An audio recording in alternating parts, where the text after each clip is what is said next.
Pourquoi vous ne survivrez pas à la bataille de Stalingrad?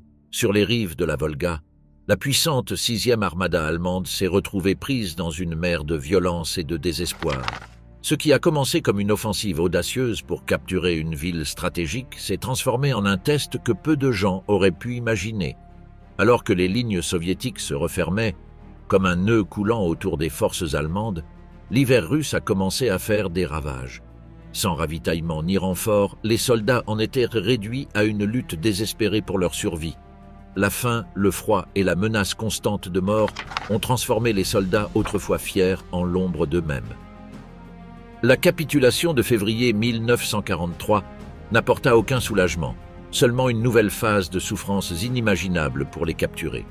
Le sort qui attendait les prisonniers allemands dans les camps de concentration soviétiques était un cycle infernal de travail éreintant, de maladies et de morts. Pour beaucoup, l'espoir de rentrer chez eux a été anéanti par la réalité brutale de la captivité. Comme l'a dit le célèbre général Friedrich Paulus, la bataille de Stalingrad sera notre tombe. Dans les flammes de l'enfer, le front de l'Est déchaîné, la vie des troupes allemandes était loin de ce sombre tableau quand, en juin 1941, elles franchirent la frontière soviétique pour lancer l'opération Barbarossa, l'une des plus grandes campagnes militaires de l'histoire de l'humanité. Cachés dans les forêts de Prusse orientale et de Pologne, 3 millions de soldats attendaient le signal de l'attaque. Certains officiers trinquèrent même à la bataille à venir avec du champagne et du cognac, sûrs de leur victoire. Ils lisaient de vieux livres de guerre, chantaient des chansons et allumaient des feux de joie pour effrayer les moustiques. De nombreux soldats pensaient qu'ils vaincraient rapidement les soviétiques. Ils pensaient que la guerre ne durerait que quelques semaines.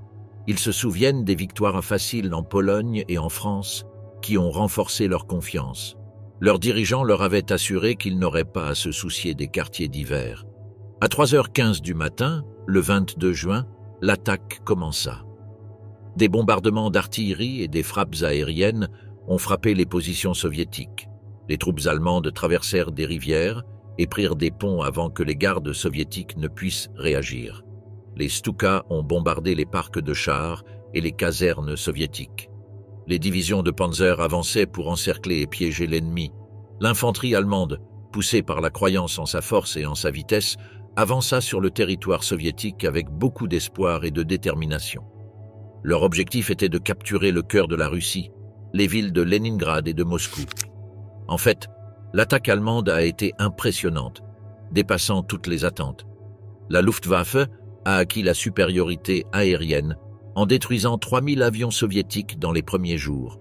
Les chars et l'infanterie allemands progressent rapidement, capturant de vastes territoires. Ils encerclèrent et capturèrent des centaines de milliers de soldats soviétiques. L'une après l'autre, les villes soviétiques sont tombées avec une facilité absolue. En août, le groupe d'armée centre n'avait fait que 850 000 prisonniers lorsque Hess et troupes atteignirent les portes de Leningrad et de Kiev. Les Allemands croyaient que la victoire était proche. Cependant, à mesure que les Allemands avançaient dans l'Union soviétique, ils ont commencé à faire face à de sérieux défis. De vastes distances et des infrastructures médiocres ralentirent leur progression. Les routes étaient souvent des chemins de terre qui se transformaient en boue sous la pluie et en poussière en été. Les lignes d'approvisionnement s'étendaient trop loin, ce qui rendait difficile l'acheminement de la nourriture, du carburant et des munitions vers les lignes de front. Les partisans, des combattants soviétiques locaux, ont commencé à perturber les lignes d'approvisionnement et les réseaux de communication allemands. Ils tendaient des embuscades aux convois, détruisaient les chemins de fer et attaquaient les troupes allemandes chaque fois que possible. Leurs actions ont forcé les Allemands à détourner les troupes des lignes de front pour protéger les routes d'approvisionnement et mener des opérations contre les partisans, ceux qui a encore étiré leurs ressources, et le pire était encore à venir. Lorsque l'automne s'est transformé en hiver, les troupes allemandes se sont retrouvées mal préparées au rude climat russe. Le froid glacial a fait des ravages, car la plupart des soldats n'avaient pas de vêtements d'hiver appropriés. Ils ont dû endurer des températures qui ont chuté jusqu'à moins 13 degrés Celsius, ne portant que de minces manteaux et tout ce qu'ils pouvaient trouver autour de leur corps. Dans les flammes de l'enfer, la guerre des rats de Stalingrad. Le 23 août 1942, la 7e armée allemande, forte de 360 000 soldats d'élite, atteignit la Volga près de Stalingrad.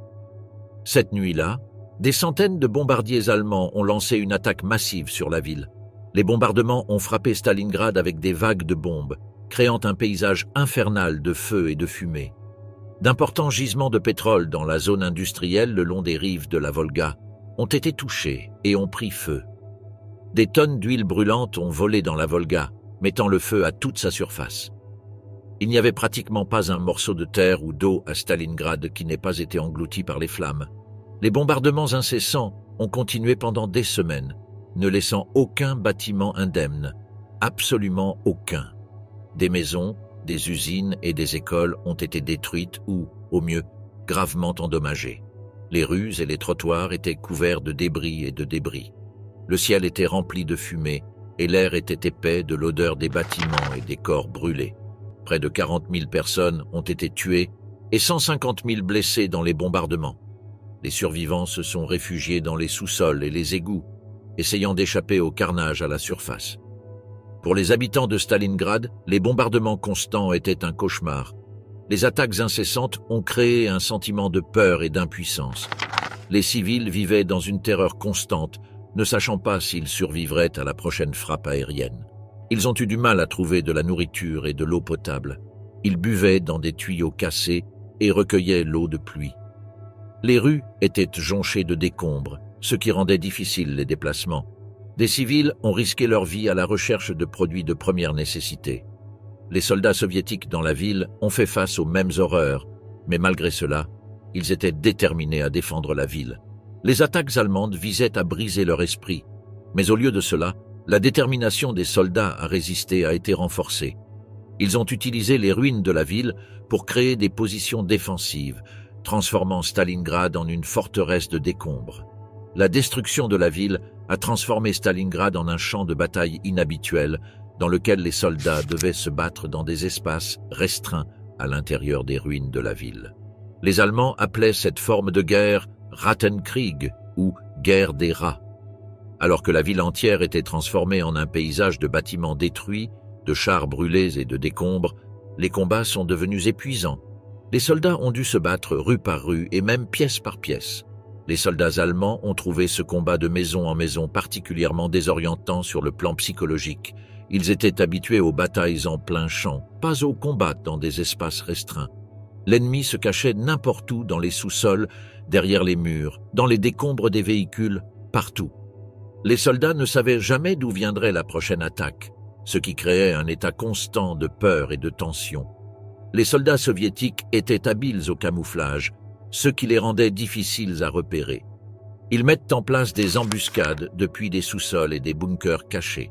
Les soldats allemands étaient souvent incapables de voir leurs ennemis, ceux qui augmentaient la peur. Les soviétiques ont fortifié des sections de la ville, créant des points d'appui qui ont canalisé les troupes allemandes vers les zones de mort. Le bruit incessant n'a fait qu'aggraver la situation, avec des explosions et des coups de feu résonnant dans les ruines jour et nuit. Les Allemands craignaient particulièrement le sifflet des lance-roquettes soviétiques, connus sous le nom d'organes de Staline. Quand ils ont entendu ce bruit, ils ont su que la mort arrivait. Dans de telles conditions, de nombreux soldats allemands, ainsi que des soldats soviétiques, s'effondraient, car ils avaient peu de repos et étaient constamment sous le feu. Le sens du fatalisme était omniprésent. Les soldats étaient déconnectés et résignés à leur sort, croyant que ce n'était qu'une question de temps avant qu'ils ne soient tués. Ceux qui étaient plus optimistes s'attendaient à une blessure à la maison, une blessure grave mais non mortelle qui les renverrait chez eux. La guerre des rats n'avait pas seulement un impact psychologique sur les soldats, elle était aussi très épuisante physiquement. Les soldats devaient grimper sur les décombres, ramper à travers les bâtiments détruits et naviguer dans des couloirs étroits. Les combats rapprochés étaient éprouvants, nécessitant une vigilance constante et des réactions rapides.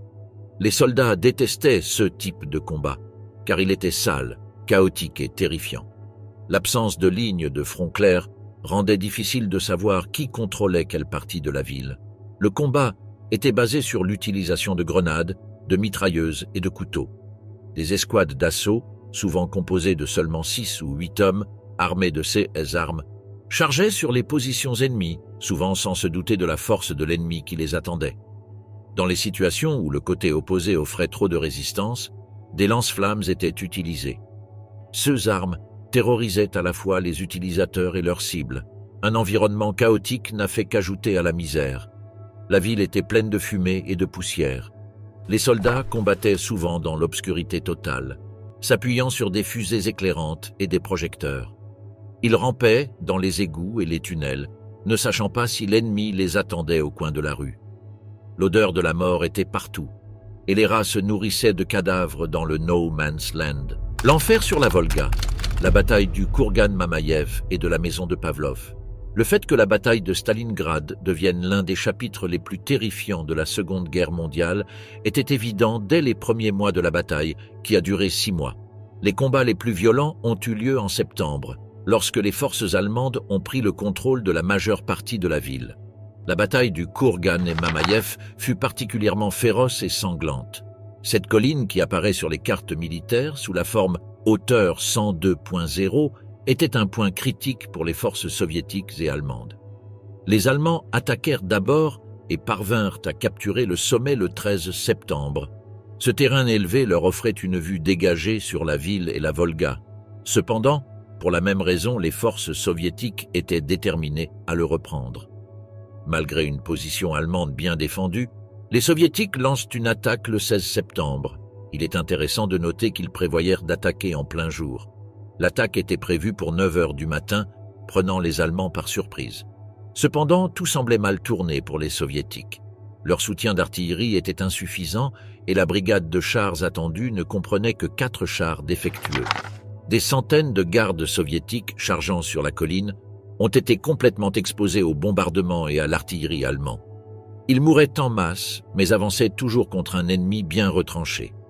Les Allemands avaient fortifié le sommet avec des mitrailleuses et tiraient sur toute la colline.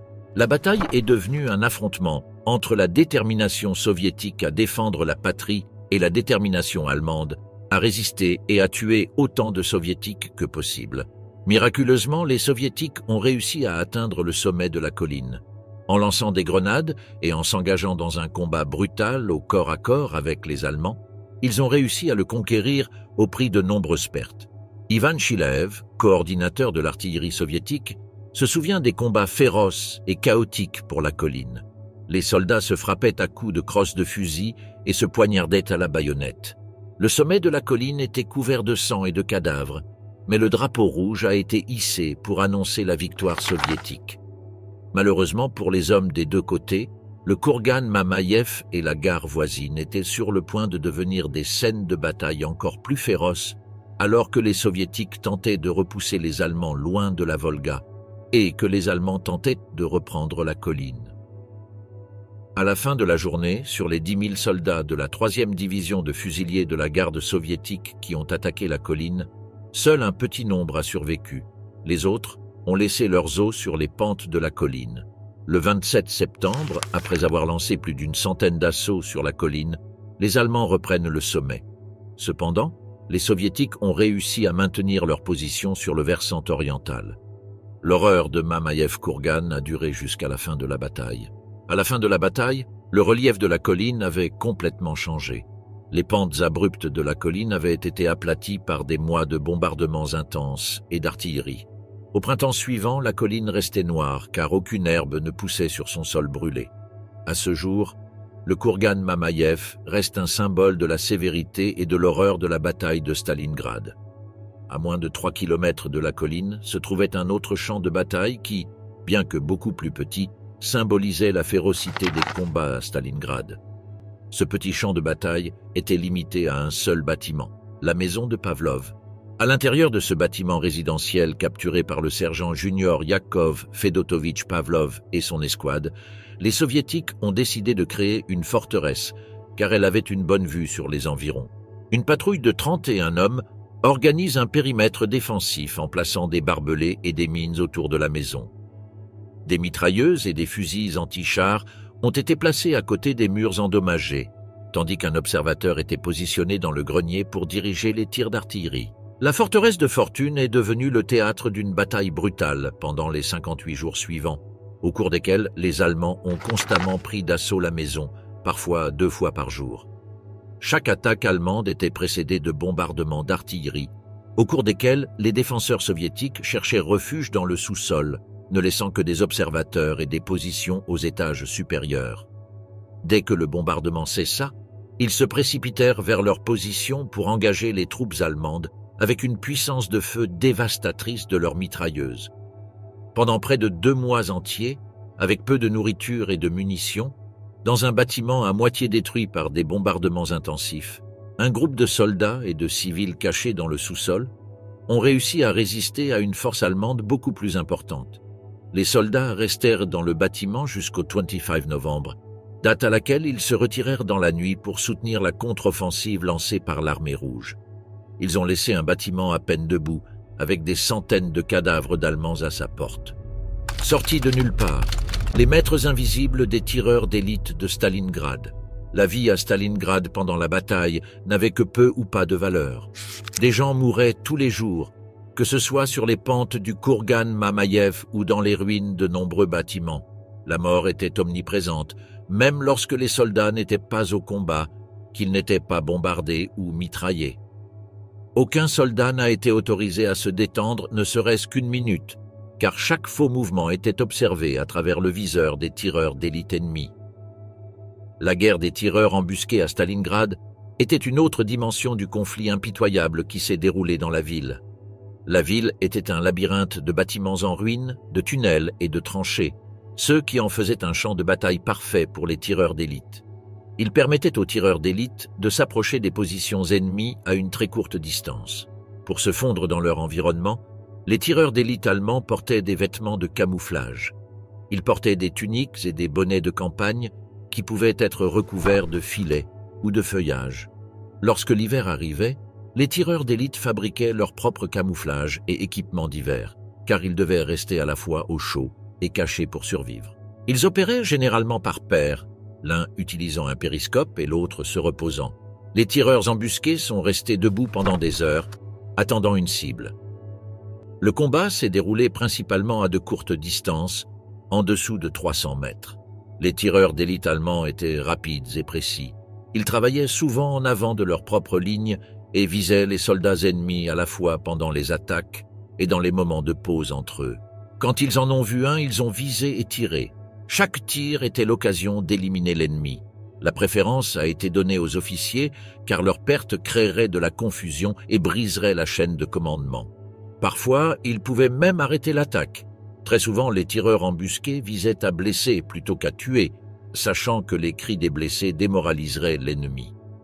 Au cours des premiers mois de la bataille, les Allemands ont connu un grand succès dans les combats de tireurs embusqués, ce qui a conduit les Soviétiques à employer davantage de tireurs d'élite pour contrer la menace. Ainsi, en plus de cibler les fantassins ennemis, les tireurs d'élite soviétiques et allemands étaient chargés de se battre les uns contre les autres, ce qui était une tâche particulièrement difficile. Au moment où la bataille battait son plein, il y avait tellement de tireurs embusqués à Stalingrad que la peur de leurs tirs submergeait les hommes des deux côtés. Les soldats hésitaient à bouger, sachant qu'un tireur embusqué pouvait les regarder. Ils savaient que faire un pas ouvert pouvait signifier une mort soudaine. Un moment d'insouciance, une tête dépassant de quelques centimètres trop haut, pouvait coûter la vie à un soldat. Cette peur perturbe les plans de combat et abaisse le moral des hommes. Sans reculer, le règne implacable de Staline à Stalingrad. Même avant la bataille de Stalingrad et les horreurs qui en ont découlé, les Soviétiques avaient des problèmes de morale dans leur rang. Il semblait que les hommes étaient réticents à s'opposer à l'avancée allemande, estimant que le repli sur les vastes terres russes était une meilleure solution. C'était un phénomène que le gouvernement soviétique n'a pas accueilli, mais lorsque les Allemands ont atteint le seuil de Stalingrad, le moment est venu de réagir. Le 28 juillet 1942, Staline publia le célèbre ordre numéro 227, dans lequel il appelait à l'élimination des alarmistes et exhortait tous les soldats de l'armée rouge à ne pas faire un pas en arrière. En fait, au moment où l'ordre a été publié, l'Union soviétique était en grande difficulté, car de plus en plus de soldats trouvaient la résistance futile, d'autant plus que leurs commandants étaient les premiers à battre en retraite. Cependant, l'ordre de Staline n'a guère remonté son moral. Au lieu de cela les a mis dans une situation difficile, entre l'artillerie et les mitrailleuses allemandes et l'accusation d'être un traître et donc une mort certaine. Pour maximiser les faits et s'assurer que les gens suivaient ses ordres, Staline conçut deux types d'unités, les bataillons pénitentiaires ou Strafbatz et les troupes de barrière.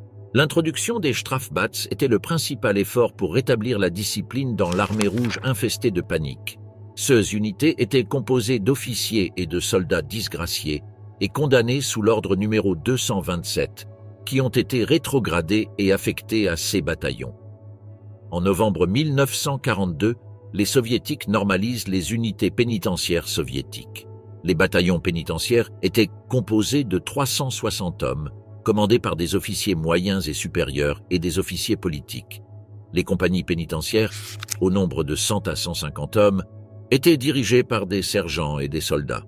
Les unités pénitentiaires comprenaient à la fois du personnel permanent, tels que des officiers d'état-major et des responsables politiques, ainsi que du personnel temporaire, connu sous le nom de Strafniki, qui étaient envoyés dans ces unités pour se racheter grâce à leur service. Les unités étaient composées de personnes condamnées pour désertion ou lâcheté.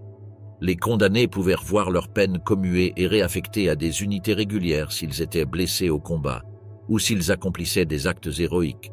Cependant, ceux qui avaient des déloyautés politiques ont souvent été confrontés à des persécutions continues après la guerre. En réalité, les politiques concernant la libération des Strafniki variaient d'une unité à l'autre. Alors que certains commandants libéraient tous ceux qui combattaient courageusement, d'autres ne réhabilitaient que ceux qui avaient été gravement blessés ou tués au combat. Le général Pavel Batov n'a réhabilité que ceux qui ont été tués ou blessés au combat, tandis que le général Alexandre Gorbatov a libéré tous ceux qui se sont battus courageusement. Le service dans les bataillons pénitentiaires était souvent considéré comme une condamnation à mort, car les Strafniki étaient presque exclusivement positionnés à l'avant-garde des batailles. Ils agissaient comme des troupes de choc, menant l'attaque dans les batailles et absorbant souvent les tirs initiaux et plus intenses de l'ennemi. En plus de ces rôles, les Strafniki se sont engagés dans des missions à haut risque et dangereuses. Ce stage impliquait souvent la reconnaissance, l'assaut de positions ennemies lourdement fortifiées, le nettoyage de champs de mines et d'autres opérations dangereuses. Compte tenu de la férocité de la bataille de Stalingrad, les chances de revenir d'une telle mission étaient minimes. Le premier bataillon pénal qui fut envoyé à Stalingrad en août 1942 était composé de 929 officiers. Après 3 jours de combats acharnés, il ne restait plus que 300 hommes en vie. Les escouades pénales de l'armée de l'air étaient dans une situation encore pire. Les pilotes et les artilleurs étaient envoyés dans les missions les plus dangereuses, telles que l'attaque de ponts sur la Volga et les concentrations de chars ennemis. Pour être réhabilités, ils devaient être blessés, mais la première blessure au combat aérien était généralement la dernière. Les artilleurs ont dû survivre à 10 missions pour purger leur peine, mais ont souvent été transférés dans des unités de déminage pénitentiaire avant d'atteindre ce total. Sans issue, les unités de Strafbat avançaient frénétiquement, trébuchant souvent dans des champs de mines, de l'artillerie ou des tirs de mitrailleuses lourdes. S'ils survivaient et occupèrent leur cible, ils étaient à nouveau utilisés lors de l'assaut suivant. Mais à Stalingrad, il n'y avait pas de place pour battre en retraite. Tous ceux qui voulaient échapper à la bataille avec les envahisseurs allemands seraient pris en charge par les troupes de Barrier. Ces unités, également connues sous le nom d'unités de blocus ou de forces anti-émeutes, étaient stationnées derrière les forces principales pour maintenir la discipline militaire et empêcher les soldats de fuir le champ de bataille. Leur travail consistait à arrêter tout membre des forces armées qui tentaient de s'échapper, à capturer les espions, les saboteurs et les déserteurs, et à ramener ceux qui étaient restés dans leurs unités. En bref, les troupes de Barrier veillaient à ce que les soldats restent dans le combat, peu importe à quel point la situation était désespérée. Ils étaient un rappel constant que le retrait n'était pas une option, comme cela était clairement indiqué dans l'ordre de Staline. Contrairement à la croyance populaire, les troupes de Barrier ne se tenaient pas directement derrière les hommes qui avançaient et tiraient sur tous ceux qui couraient dans la direction opposée. Ils occupèrent simplement des positions arrière et capturaient tous ceux qui tentaient de s'échapper du champ de bataille. Ces membres étaient renvoyés dans leurs unités ou, plus communément, transférés dans les bataillons pénitentiaires. Outre les déserteurs, les troupes de Barier s'occupaient également des saboteurs, des instigateurs, des espions et des traîtres. À Stalingrad, le rôle des troupes de Barrière était particulièrement dur. La bataille a été intense, avec des conditions brutales et de nombreuses pertes. Les soldats étaient soumis à une immense pression alors qu'ils regardaient des centaines de leurs camarades être tués par les mitrailleuses allemandes. La tentation de fuir était forte. Cela a créé une situation où les soldats se sentaient pris entre l'ennemi devant et leurs propres forces derrière eux. N'ayant aucun moyen de faire demi-tour, ils n'avaient pas d'autre choix que d'avancer et de se battre. Cependant, aussi minimes soient-elles, les chances de survivre à l'assaut sur les positions allemandes étaient certainement plus grandes. Si l'on regarde la situation dans son ensemble, les troupes de Barier ont joué un rôle important pour s'assurer que les forces soviétiques tenaient leur position et continuaient à résister à l'avancée allemande, malgré de lourdes pertes et des circonstances désespérées. Cependant, sa présence n'a fait qu'aggraver le sentiment de désespoir parmi les soldats soviétiques et leurs espoirs de survivre à l'enfer de Stalingrad. Lutte à mort, la lutte acharnée pour le cœur de Stalingrad. La démoralisation et l'absence totale d'espoir étaient sur le point d'engloutir les troupes allemandes. Le 19 novembre, les forces soviétiques lancent l'opération Uranus, une contre-offensive visant à chasser les Allemands de Stalingrad et du Caucase. Plus d'1 million de soldats attaquent les positions allemandes au nord et au sud de la ville. Après seulement 3 jours de combat, les fers de lance mécanisés soviétiques se sont unis dans la ville de Kalach, à l'ouest de Stalingrad, et ont encerclé 290 000 soldats allemands. L'ennemi les avait pris par surprise et les Allemands se sont retrouvés dans un piège mortel. S'ils voulaient survivre, ils devaient battre en retraite le plus rapidement possible. Pour de nombreux soldats allemands, c'était peut-être un signe de soulagement, car ils étaient sur le point de laisser derrière eux toutes les horreurs des combats dans les ruines d'une ville. Malheureusement pour eux, le Führer, en qui ils croyaient tant, ne voyait pas les choses de cette façon. Les soldats allemands à Stalingrad sont devenus les victimes de l'obsession d'Hitler pour la conquête de la ville. En réponse à l'encerclement de ses troupes à Stalingrad, Hitler a donné le même ordre que Staline, ne pas battre en retraite à tout prix. Les soldats allemands ont reçu l'ordre de se battre jusqu'au dernier homme debout. Le général Paulus, commandant la 6e armée à Stalingrad, fut surpris par l'ordre, mais étant un soldat loyal, il le suivit. Le Führer lui envoya un message pour résister et lui promit de l'aide. À ce moment-là, le général Paulus devait déjà craindre que cela n'arrive jamais. Contrairement à lui, les simples soldats étaient certains que leur destin était scellé à Stalingrad s'ils ne battaient pas en retraite. L'ordre les plongea dans un désespoir total. En fait, le sort de la 6e armada était sombre et la communication avec les autres unités était limitée. La Luftwaffe s'efforça d'approvisionner la 6e armada allemande prise au piège à Stalingrad et d'alléger leur misère. Mais l'opération s'avéra plus que difficile. Un pont aérien a été mis en place avec 6 aérodromes à l'intérieur de la poche, mais le mauvais temps et les attaques d'artillerie constantes ont constamment entravé l'opération. Les bons jours, les Allemands ont réussi à débarquer des centaines de tonnes de fournitures, mais ces jours étaient rares. Les jeunes pilotes inexpérimentés ont été profondément choqués par les spectacles qu'ils ont vus à Stalingrad.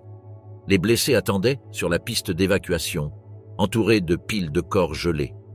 La frustration a conduit à des erreurs qui ont ajouté au désespoir. Une cargaison ne contenant que des épices a suscité l'indignation des soldats. Les attaques soviétiques sur les aérodromes réduisent l'approvisionnement. L'échec du pont aérien était inévitable. La météo, les attaques ennemies et les échecs logistiques ont condamné l'effort dès le début. Les tentatives de la Luftwaffe pour approvisionner la 6e armada n'ont pas réussi à surmonter ces obstacles redoutables. Les soldats pris au piège à Stalingrad ont été confrontés à des conditions difficiles et désespérées, et l'opération s'est finalement soldée par un échec. Alors que la situation à Stalingrad s'aggravait, la discipline et l'ordre au sein de la 6e armée allemande commencèrent à s'effriter. Le général Paulus et son état-major luttent pour garder le contrôle à l'approche des forces soviétiques. Les soldats, déjà fatigués par la bataille, étaient encore plus démoralisés par les rigueurs de l'hiver et le manque de ravitaillement.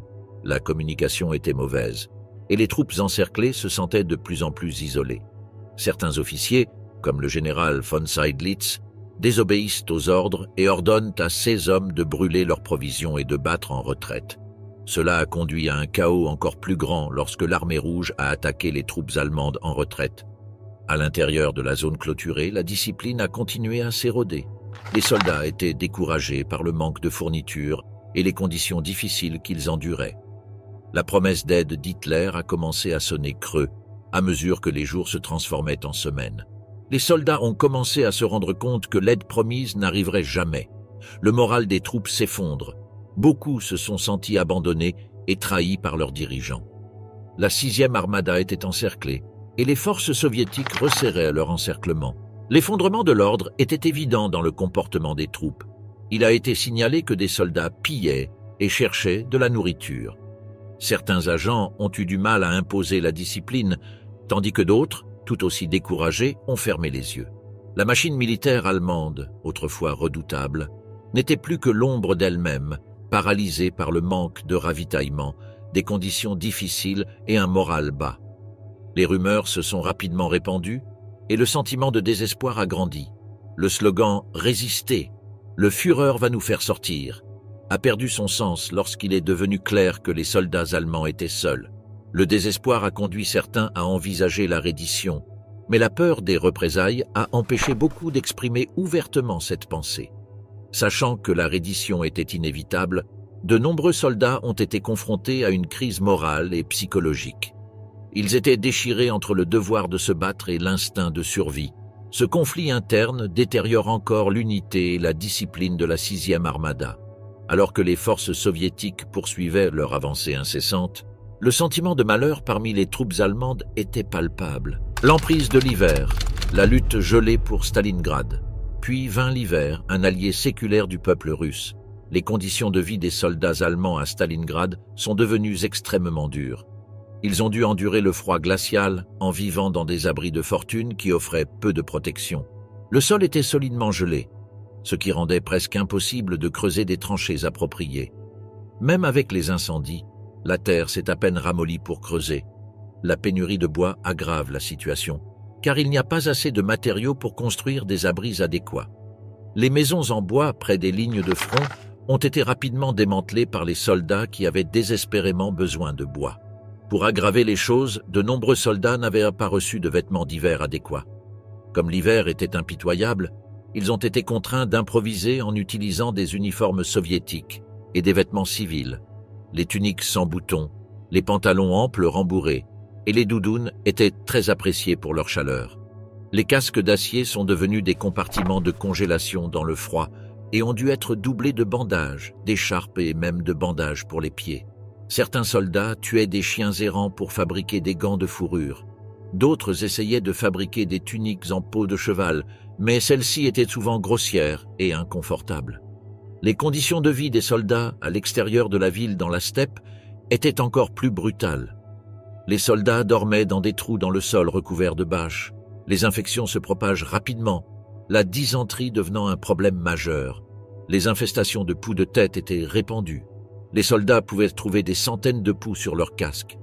En raison du froid extrême, il n'y avait presque aucune possibilité de se laver ou de changer de vêtements. Des extraits du journal intime d'un soldat allemand capturé montrent les difficultés extrêmes auxquelles étaient confrontées les troupes allemandes piégées dans la poche de Stalingrad. En plus de décrire la dure réalité de dormir sur le sol gelé, de souffrir d'engelures et du manque d'abris adéquats, le journal reflète un profond sentiment de désespoir et de nostalgie de chez soi. Malgré ces conditions, les soldats allemands ont essayé de garder le moral. Beaucoup pensaient qu'ils seraient bientôt secourus, et les officiers leur assurèrent que la Luftwaffe leur apporterait les fournitures dont ils avaient besoin. Lorsqu'ils se rendirent compte que les secours n'arriveraient jamais, les soldats tombèrent dans le désespoir. Le jour de Noël, la température est descendue à moins 25 degrés.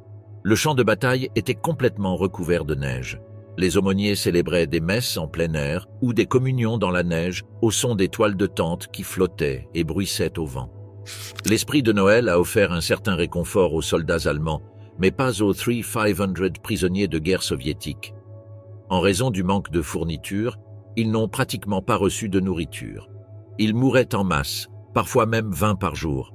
Les prisonniers désespérés ont commencé à recourir au cannibalisme, mais rien n'a été fait pour améliorer leurs conditions, car cela signifiait retirer de la nourriture aux soldats allemands. La veille du Nouvel An, les soldats ont reçu un message de salutation d'Adolf Hitler. Le Führer leur avait adressé ses vœux les plus chaleureux pour la nouvelle année, exprimant son inquiétude face à leur situation dangereuse. La position héroïque de vos troupes a mon plus grand respect. Cependant, vous et vos soldats devriez entrer dans la nouvelle année avec la confiance inébranlable que moi et toute la Wehrmacht allemande ferons tout, ce qui est en notre pouvoir pour soulager les défenseurs de Stalingrad, et que votre détermination s'accompagnera de l'exploit le plus glorieux de l'histoire des armes allemandes. Les soldats sceptiques notèrent que le message du Nouvel An du Führer manquait de garanties solides qu'ils seraient sauvés. Cela ne leur donnait aucun espoir que le jour viendrait. Fin et reddition. L'agonie finale. Alors que la bataille de Stalingrad touchait à sa fin, le moral des Allemands était en grave déclin, tandis que les Soviétiques étaient stimulés par la perspective d'une victoire imminente. Cependant, il était évident que les deux parties étaient au bord de l'effondrement physique et psychologique. Tous deux souffraient de graves pénuries de nourriture et de fournitures médicales, et les maladies se propageaient rapidement parmi les troupes. Les soldats allemands avaient constamment faim. Les réserves de nourriture étaient rares, et le peu qu'ils avaient n'était souvent pas suffisant pour les soutenir. Ils mangeaient des soupes minces, faites à partir de tout ce qu'ils pouvaient trouver, ayant souvent recours à des chevaux, lorsque les choses tournaient vraiment mal. On les a vus grignoter des morceaux de pain aussi durs que des pierres. La faim constante les affaiblissait, ce qui rendait difficile la lutte et le maintien de leur position. Les fournitures médicales étaient presque inexistantes. Les soldats blessés gisaient dans des hôpitaux de fortune sans soins appropriés. Les bandages ont été réutilisés et il n'y a pas eu d'anesthésie pour soulager leur douleur. Les infections étaient hors de contrôle et de nombreux soldats mouraient de blessures qui auraient pu être facilement traitées dans des conditions normales. La dysenterie se répandit dans les rangs, provoquant une grave déshydratation et affaiblissant davantage les troupes. Les soldats souffraient d'engelures en raison des températures glaciales et, en l'absence de soins médicaux appropriés, de nombreux soldats ont perdu des doigts, des orteils et même des membres entiers. Les conditions exiguës et sales ont facilité la propagation rapide des maladies. Les poux étaient partout, propageant le typhus parmi les soldats. Le manque d'assainissement signifiait que des maladies, telles que le typhus et le choléra, étaient courantes, tuant de nombreux soldats déjà affaiblis par la famine et l'épuisement. Les soldats soviétiques ont été confrontés à des difficultés similaires. La nourriture était rare et ils devaient souvent survivre avec des rations qui suffisaient à peine à les maintenir en vie. Ils mangeaient tout ce qu'ils pouvaient trouver, y compris des rats et des oiseaux. Les plus chanceux ont reçu de petites portions de pain et de soupe aqueuse. De nombreux soldats passaient des jours sans manger et la faim constante leur enlevait leur force et leur morale. Les fournitures médicales étaient également rares pour les Soviétiques. Les soldats blessés devaient compter sur les traitements improvisés que leurs camarades pouvaient leur fournir. Il n'y avait pas assez de bandages et de nombreux soldats ont saigné à mort à cause de blessures qui auraient pu être soignées. Les infections étaient courantes et, en l'absence de fournitures médicales adéquates, de nombreux soldats mouraient de gangrène et d'autres complications. Le froid n'a fait qu'aggraver la situation, car les engelures ont emporté les membres de nombreux soldats qui ne pouvaient pas trouver d'abri. Les maladies se propagent également rapidement parmi les soldats soviétiques. Le manque d'eau potable et d'assainissement adéquat signifiait que des maladies telles que la dysenterie et le typhus s'étaient répandues. Les soldats étaient souvent trop faibles pour se battre, et beaucoup mouraient dans leurs tranchées et leurs bunkers de fortune. Les poux et les rats étaient partout, propageant la maladie et augmentant la souffrance des soldats. La présence constante de la mort et de la maladie a eu un lourd impact sur le moral des soldats. Les soldats allemands et soviétiques ont subi des souffrances inimaginables lors de la bataille de Stalingrad.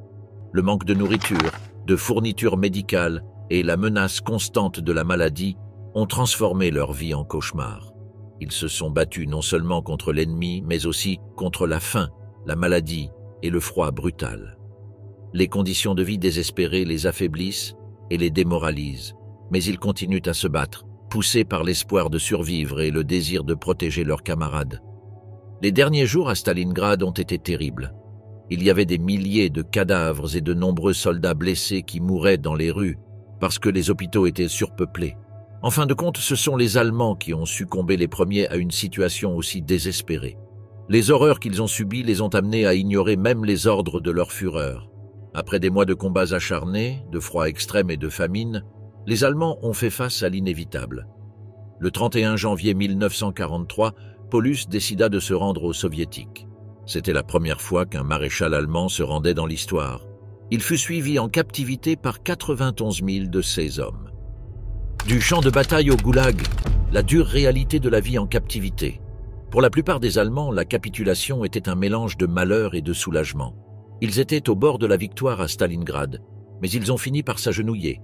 Cependant, l'horreur du combat était enfin terminée et la mort cessa de planer au-dessus de leur tête. Du moins, c'est ce qu'ils pensaient. Après la reddition, les Allemands ont été forcés de marcher en longues colonnes vers les points de ramassage. Ils marchaient dans la neige et la glace, souvent sans nourriture ni repos adéquat.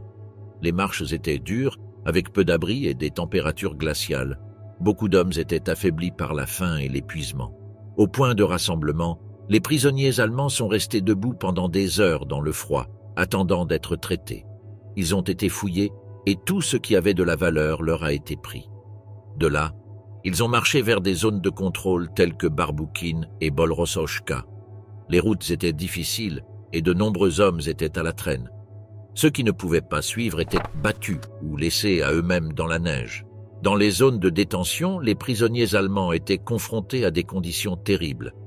Ils étaient blottis dans de petits espaces, souvent debout épaule contre épaule.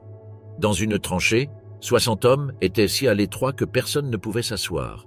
L'air était sombre et étouffant, et la seule lumière provenait d'une petite fenêtre bouchée. Les prisonniers sont restés debout pendant des heures, incapables de bouger, entourés de murs de terre qui ne leur permettaient pas de s'échapper. La nourriture était rare et de mauvaise qualité. Ils reçurent chacun du pain rassis et congelé et un demi-harengue salé. Le pain était si dur qu'on ne pouvait pas le croquer. Parfois, ils recevaient un mélange de pommes de terre pourries et de venaison dans une marmite, cuisinée par des prisonniers roumains. La faim était constante et leur corps s'affaiblissait chaque jour. Le temps était rigoureux, avec des températures descendant en dessous de zéro. La plupart des soldats portaient des vêtements fins et des chaussures inappropriées. La nuit, ils essayaient de dormir blottis les uns contre les autres pour se réchauffer, mais le froid filtrait à travers leurs couvertures. Les poux étaient un problème constant qui obligeait les prisonniers à passer leur journée à les chercher et à les tuer. Cependant, c'était un fléau qui n'a jamais disparu. Dans certains lieux de détention, les prisonniers n'avaient pas d'abri et étaient gardés dans des camps ouverts marqués par des gardes. Ils allumaient de petits feux avec de l'herbe et des morceaux de bois, mais ces feux étaient faibles et ne faisaient pas grand-chose pour les réchauffer. De nombreux prisonniers se sont allongés dans la neige, essayant de se reposer, mais le froid et l'épuisement les empêchaient de s'endormir. Les zones d'attente étaient des lieux de souffrance et de désespoir incessant. À partir des zones de détention, les prisonniers ont finalement été envoyés dans des camps de prisonniers plus grands. Là-bas, la vie était tout aussi dure. Les prisonniers travaillaient de longues heures dans des conditions difficiles. Dans le champ de Xilto, ils coupent du bois dans la forêt. Dans le froid de l'hiver et sans vêtements appropriés, les prisonniers devaient continuer à bouger pour se réchauffer. La nourriture était rare. Ils recevaient de petites portions de pain et de la soupe aqueuse. La faim était constante. Dans le camp de Selonidolsk, les prisonniers travaillaient dans une ferme collective. Ils plantaient et récoltaient des cultures, travaillant souvent de l'aube au crépuscule. Le travail était fatigant et les prisonniers étaient toujours fatigués. Sans une alimentation et un repos approprié, leur force et leur santé générale se détérioraient rapidement. Dans le camp de Saporochié, les prisonniers étaient envoyés dans la section de travail forcé d'une mine de charbon. Ils travaillaient de longues heures sous terre, extrayant du charbon dans des conditions dangereuses et épuisantes.